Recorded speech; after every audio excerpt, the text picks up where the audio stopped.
UP चुनाव से ठीक पहले एक बार फिर से जाट आंदोलन तेज हो गया है।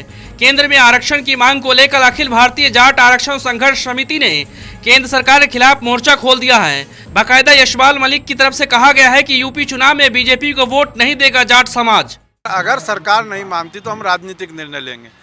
पश्चिमी उत्तर प्रदेश की 125 विधानसभा सीटें हैं जहां दलित समाज भाजपा को वोट नहीं करता, मुस्लिम समाज भाजपा को वोट नहीं करता, और अगर जाट भी अलग हो जाता है तो इन तीनों की मिलकर यहाँ जनसंख्या 60% के करीब है।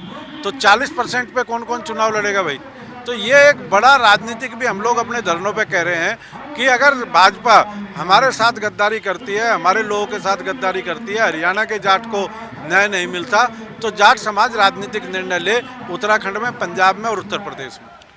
जाट नेता यशपाल मलिक ने हुंकार भरते हुए कहा कि अगर हमें आरक्षण नहीं दिया गया तो हम अपने आंदोलन को और तेज करेंगे।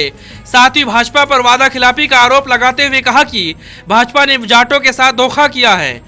यूपी, उत्तराखंड और पंजाब के विधानसभा चुनावों में जाट बीजेपी को सबक सिखाने का फैसला लिया है। देखिए, दलित समाज और ओबीसी समाज संगठित होता जा रहा है। दक्षिण भारत में वो संगठित है भी, उत्तर भारत में उनके बीच में दरारें डाली हुई है दलित समाज के और ओबीसी समाज के बीच में, और ये बड़ा काम करना होगा दक्षिण भारत की तरह, और राजनीतिक निर्णय भी लेने होंगे। भागवत जी ने एक बयान दिया, बिहार के लोगों ने राजनीतिक निर्णय ले लिया।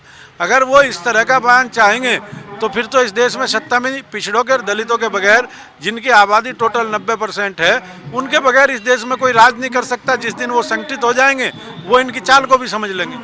यूपी सहित 5 राज्यों में अगले महीने होने वाले विधानसभा चुनाव से पहले जाट एक बार फिर से आरक्षण को लेकर आंदोलन तेज करने के मूड में दिखाई दे रहे हैं। यशपाल मलिक की तरफ से जारी प्रेस रिलीज में कहा गया है कि जाट आरक्षण, किसान कर्ज, गन्ना का बकाया भुगतान, नोटबंदी कारण रबी फसल में आई दिक्कतों जैसे मुद्दों पर मोदी सरकार फेल साबित हुई है। लिहाजा यूपी चुनाव में बीजेपी को हराने का फैसला जाट समाज ने लिया है। Bureau report, national Dastak.